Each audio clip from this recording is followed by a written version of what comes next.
Let us come back and see next question in your group 18 elements. Quite common question which is asked. What do they ask us? Why do noble gas elements have larger atomic sizes? So basically, whenever I speak about noble gas elements, simple, isn't it?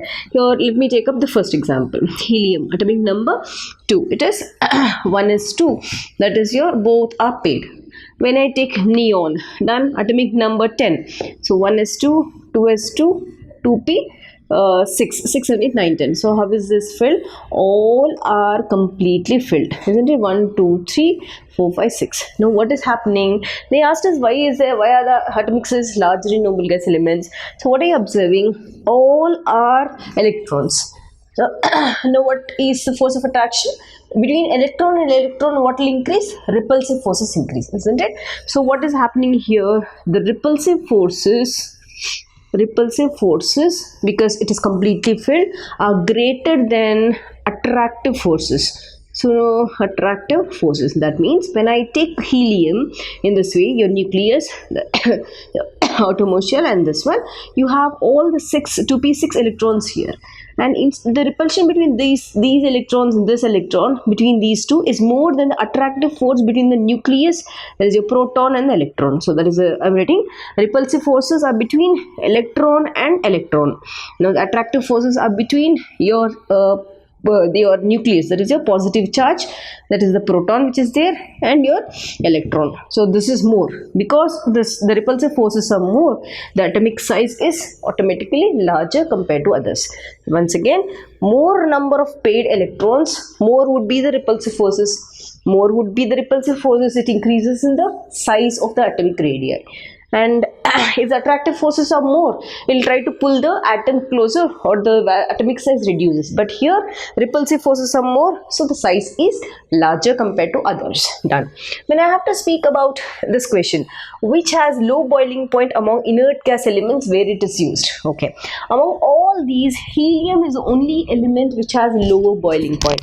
So let us write the answer. Helium has lower BP. Right, so they have asked me where is it used. So when I have to speak about its use, because this is a 1 mark question, let us write 2 or 3.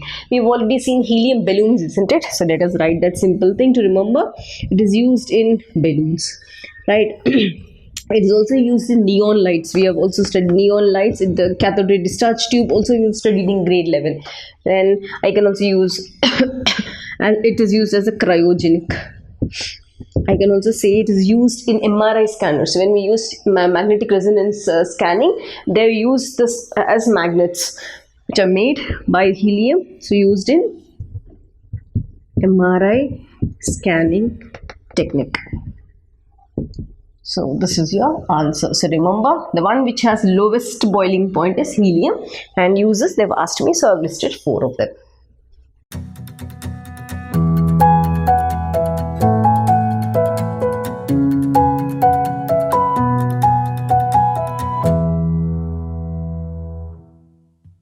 Right, let us come back and see the purification techniques of zinc. So what did we say? In purification techniques, we are going to follow 2 important methods. One is a fractional distillation method, and one would be your electro-refining method. So basically, whenever I speak about fractional distillation method, I have drawn a diagram here, a layout for you to understand.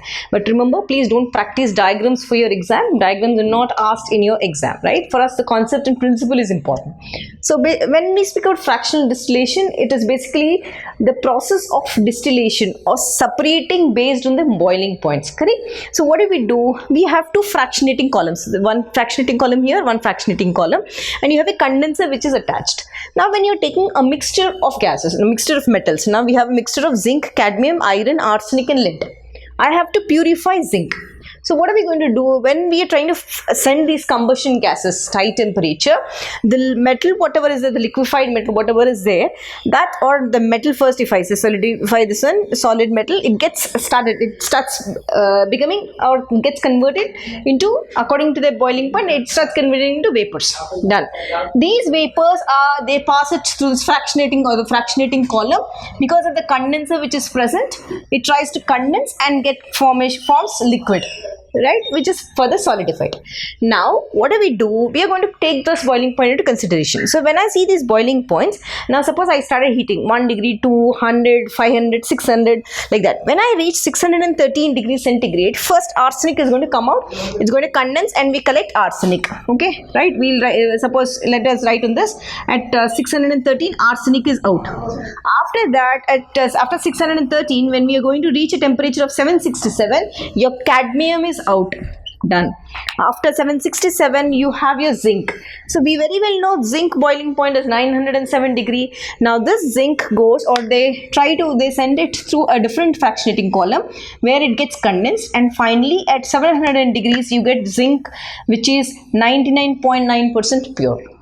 Now later, when this particular boiling point from 900, if it reaches to 1700, your lead is out. When it reaches to your 2862 degrees, your iron is out. So all these metals, the impure metals are collected to one side, and your pure metal zinc is separated out, which is the purification technique. So first write the definition. Try to remember these boiling points and see at what temperature which is coming out. That is your impure metal, and your pure metal is separate.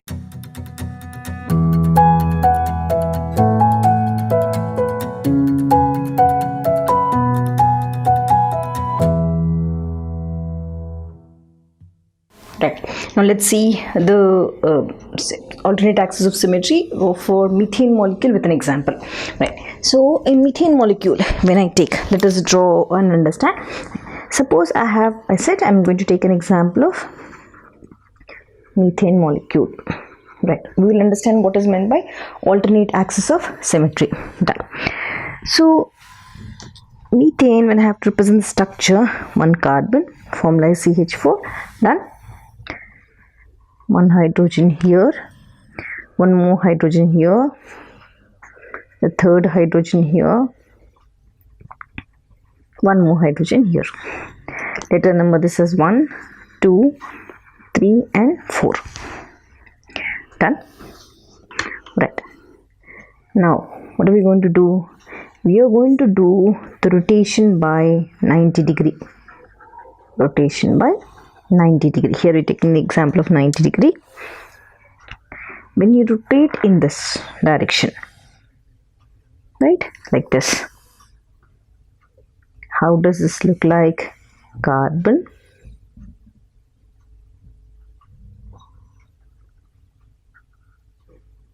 this plane of this,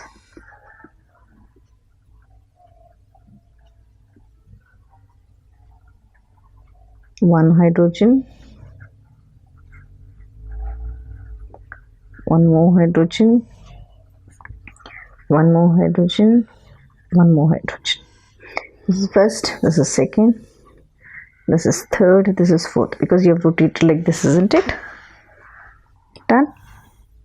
Now we said once after rotation you have to do the reflection in a plane perpendicular to that, we said. Correct? Fine. So how does this look? Carbon rotate like this, reflection on a plane perpendicular to it, is it? And how do you get the hydrogen? This hydrogen one will be here, one more hydrogen here, one more hydrogen here, one more hydrogen here. So this is the fourth one, third one, second one, one. Okay, you're rotating like this, right? And the reflection, the plane, in a plane perpendicular. Done. So this is how this is what is called as your alternate axis of symmetry. Students, I said a molecule possessing alternate axis of symmetry, if one rotated to 360 degree, here we set rotation by 90 degree about the axis, then followed by the reflection in a plane perpendicular to it. So this is a reflection in a plane perpendicular to it. Then this is called alternate axis of symmetry. Right. Thank you for watching, students.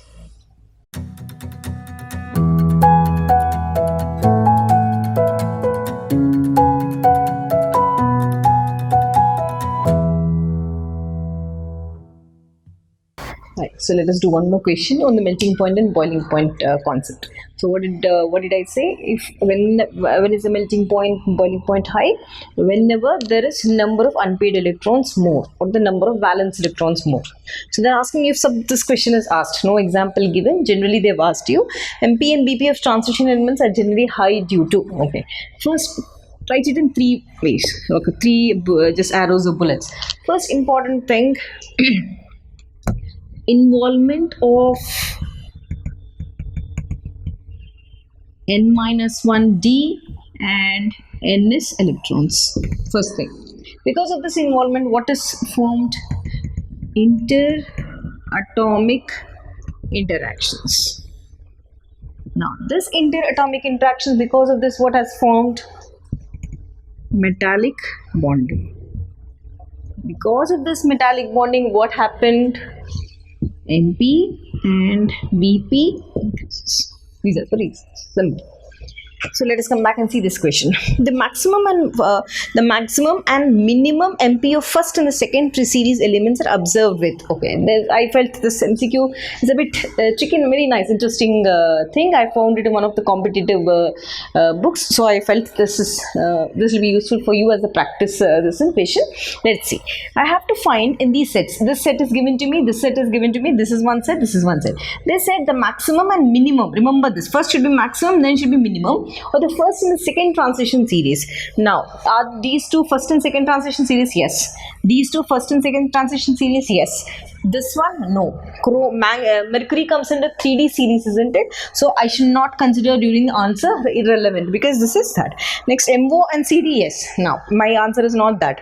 I very well know the melting point would be maximum when it has half-filled electrons or valence electrons. This is my concept, isn't it? Half filled. Now compare, this is stable, okay, fine. But if I compare this one and this one, which has half filled electrons, this I ruled out. Now compare between this and this. Half filled, but unpaired electrons. Perfect. Unpaired electrons. This can participate in metal-metal interactions or interatomic attractions. So this is my answer. Answer is this. Why? You can write due to presence of unpaired electrons. That's it. Same concept I'm explaining every time.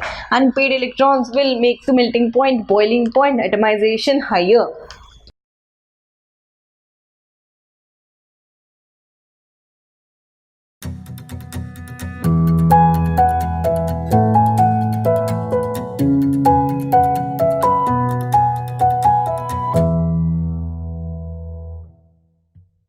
Right, now let's come back and do 2 more questions in your phosphorus halides. We've already seen how have we prepared for your PCl3 and PCl5 from thionyl chloride and sulfuryl chloride. Let's see this. Now, what did they give us? What does what does no? Why does? This should be why does PCl3 fume in moisture? That means whenever you're taking, okay, answer, let us write. They said PCl3, what happens? Why does it fume? Why do you get fumes when like moisture or water is added to this? PCl3, when I add water, okay, let us see. Now, let us assume I'm going to take 3 moles of water here. Now, let's see H. So, it is basically HOH, and HOH like this. That. Now, it said it's going to show us fumes you observe when this gets this combines with water. Now, observe carefully. Now, this whole thing, H3 along with this and this phosphorus comes out as H3PO3, phosphorus acid. Now what else is left? 1, 2, 3 hydrogens and chlorine. 3 HCl would come out. Now this is your white fumes. These are the white fumes which appear now because of the formation or release of the formation of HCl, phosphorus fumes in moisture. You have to write that. The reason is when phosphorus comes in contact with water, right? That is your 3 moles. Let me take out this. This is only for your understanding. Don't write that in the exam. 3 moles of water, HCl vapors are going to evolve out. Because of this formation, PCl3 fumes in moisture. Simple question. There's nothing, no logic in this. Just write, but only thing you have to remember is pick up 3 moles and HCl vapors out. Done. What happens when PCl5 is heated? Nothing, isn't it? It is only dissociation. Now PCl5, when you're heating it, it will break up into PCl3 plus chlorine gas evolves out. So simplest reaction. Hope you get this question. 1 mark is not for us. 1 mark, every mark is important. So dissociation of PCl5 into PCl3 and PCl3 and chlorine. So important thing you have to remember in this, when they say moisture, pick up the moisture, but remember you have to take 3 moles. When you take 3 moles, okay, if you don't take 3 moles also, even if you see HCl is out, isn't it? HCl, the phosphorus, that is H3. Meaning, why did I say 3 moles? When you take 3 moles, this formation of H3PO3, that will be perfect in writing. So these are your answers.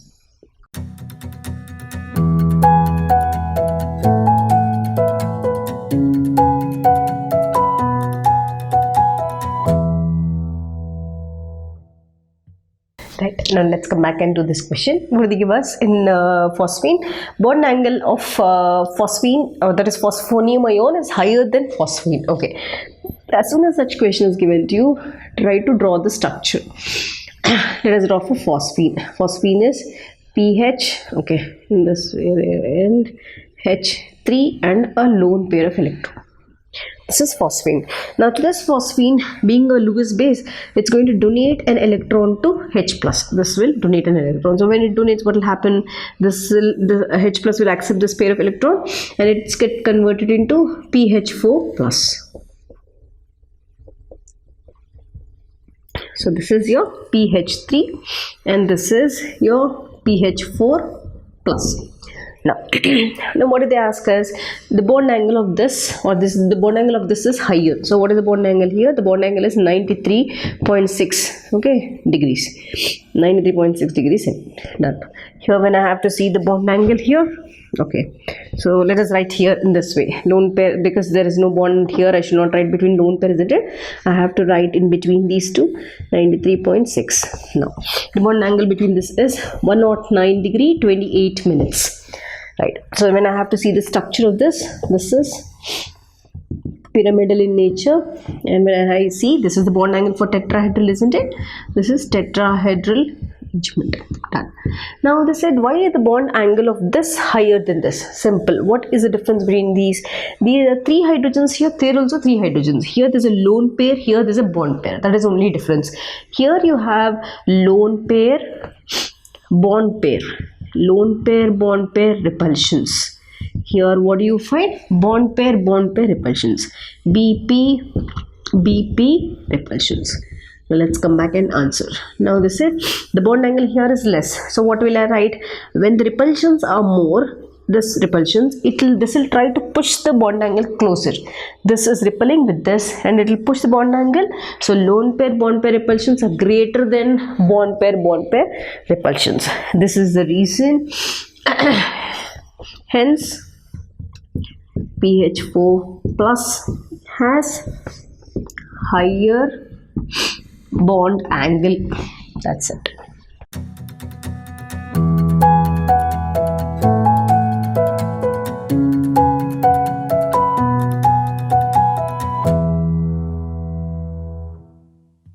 Yes, so students, welcome back to one more session of your KMNO4 topic. We've already studied the chemical properties, that is oxidizing nature of KMNO4. I've shown you in acidic medium as well as in neutral medium. Yes, so now let us come back and learn the preparations as well as structures of your permanganate and manganate ion also. So when I have to learn about the preparation of KMNO4, most important thing is you are going to learn all the 4 preparations perfectly, because in your NCERT only one is given. Let's see all the 4.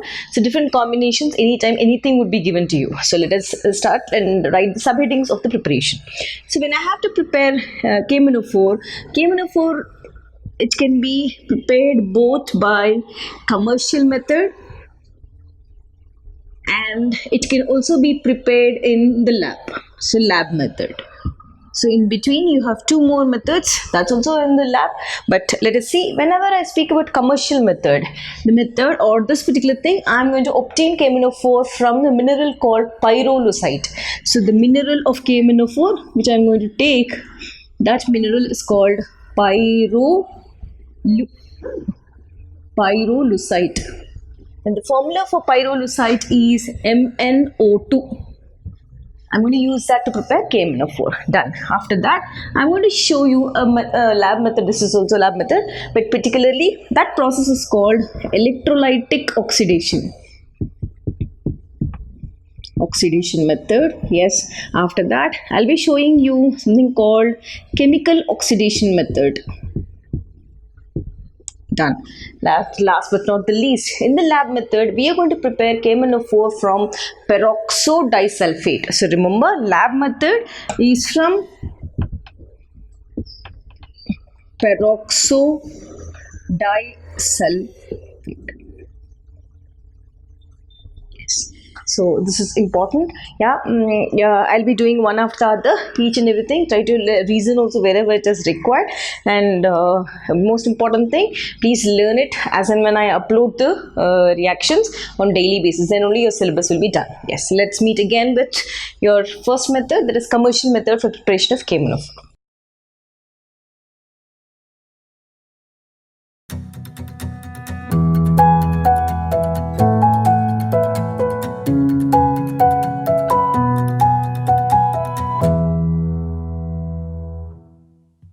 Now let us come back and do the last type of preparation, that is double decomposition reaction. So in double decomposition reaction, basically double decomposition reactions, as we've learned, reduction for gold salts or precious metals, oxidation reactions also we have seen. Now double decomposition reactions basically are used to prepare salts of this type. Arsenic sulfide is 2. How did I write? Sulfur valence is 2, arsenic valence is 3. Arsenic sulfide. I can also prepare silver metal halides. Silver metal halides, that means I can prepare salts like AgX. So what is AgX? X can be chlorine, bromine, iodine. So these such type of salts can be prepared by using its simplest method. Let's see. So for preparing arsenic sulfide, I'm going to use, I'm going to use arsenic trioxide. Arsenic trioxide formula, no, arsenic is As. Okay, oxygen is this. Oxygen valency is 2, arsenic valency is 3. As2, both 3. Done. To this, I'm going to add hydrogen sulfide. Suppose if I take 3 moles of this. Now, observe carefully, it's a double decomposition. Done. Now, observe this arsenic and sulfur comes out, and hydrogen and water comes out. Let's see how many. Here arsenic is 2, sulfur is 3. So write arsenic, small s and capital S. Arsenic valency is 3, sulfur valency is 2. Let's see. Now arsenic is 2, sulfur is 3, sulfur is 3. What are we left out with? We are left out with water molecule. Write water molecule like this. Done. Now let's balance. How many are there here? 3 to the 6. If I write 3, so oxygens are 3, hydrogens are 6. So hydrogens are 6. This is how you're going to prepare arsenic sulfide salt. Right, and we've already prepared ferric hydroxide salt, right? So that ferric hydroxide, which is a red color salt, right? So done. This is how you're going to prepare. These are the 4 preparation methods for colloids. Let us come back and learn the purification methods of colloids.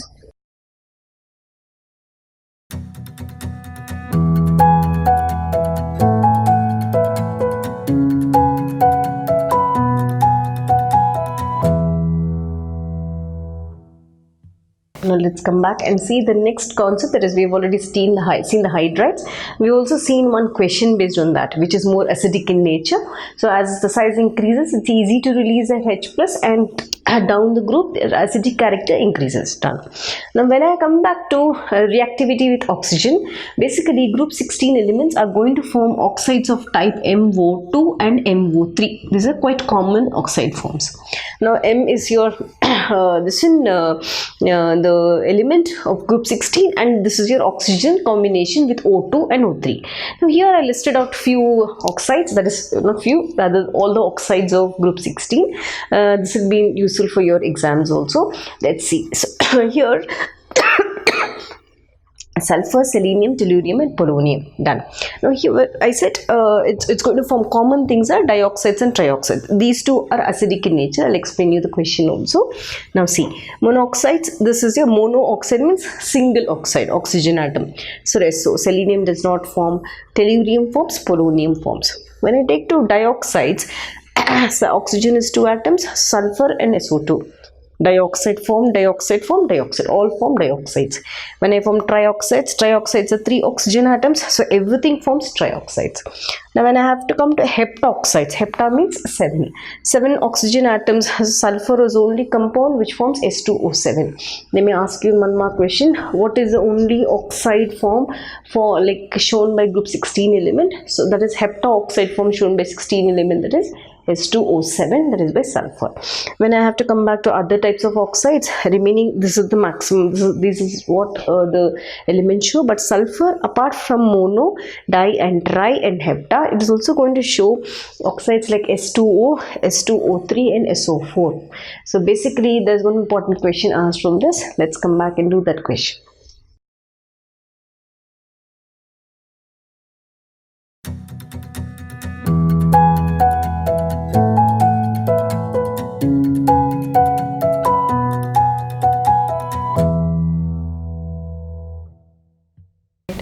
Let us come back and prepare ammonia from urea. So what is this urea?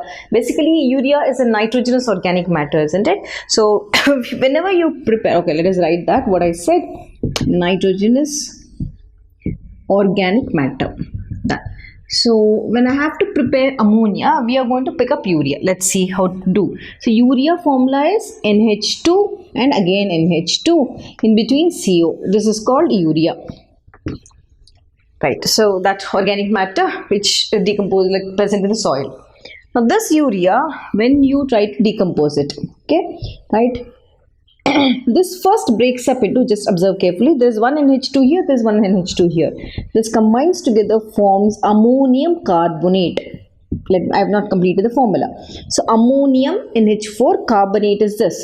Ammonia valency is +1, carbonate valency is +2. So this is ammonium carbonate. Cross the valency, so I got ammonium carbonate. Done. So this ammonium carbonate, further when you heat it or further when it decomposes, it's an equilibrium reaction, it breaks up into the different molecules. First molecule which forms is NH3. The next molecule which forms is water. The leftover is carbon dioxide. Done. Yeah. Let's see. So ammonia here, if I have to write 2. And one more important thing, this I said organic matter, that means it is present along with the moisture in the soil. I didn't write that. I have to be careful in writing that. Water. This is put together forms that urea or the fertilizer.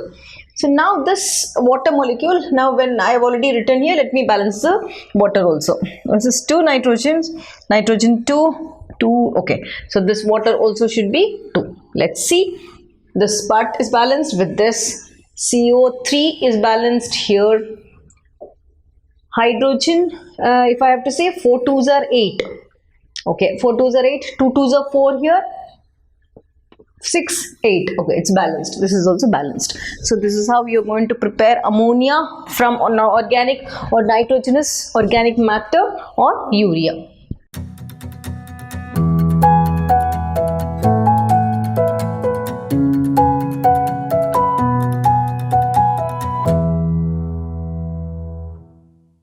Let's see this concept. What is homoleptic and heteroleptic complexes? So homoleptic is nothing where in the coordination sphere, if you have only one ligand, it is called homoleptic complex. If you have 2 or more ions linked to that, then it's called heteroleptic complex. So hetero means different ligands. Homo means having one type of ligand. So hetero is 2 or more types of ligands. Okay, let us see one example. So if I have to take one example, basic example, I have a coordination sphere. In that I have cobalt. The basic common example, NH3 How many ligands do you have? You have only one ligand. So it is homoleptic, one type of ligand. So here if you have 2 or more different types, different types of ligands. Now total how many? Around cobalt you have 6 ligands. So now I'm going to distribute 6 as 4 and 2. Now take cobalt, take ammonia, make it 4, and I have Cl2. So this is plus 3 charge, and if I see this is plus charge. So here 4 plus 2, 6 around cobalt. Here 2 different types of ligands. That's called heteroleptic. Having one type of ligand, homoleptic complexes.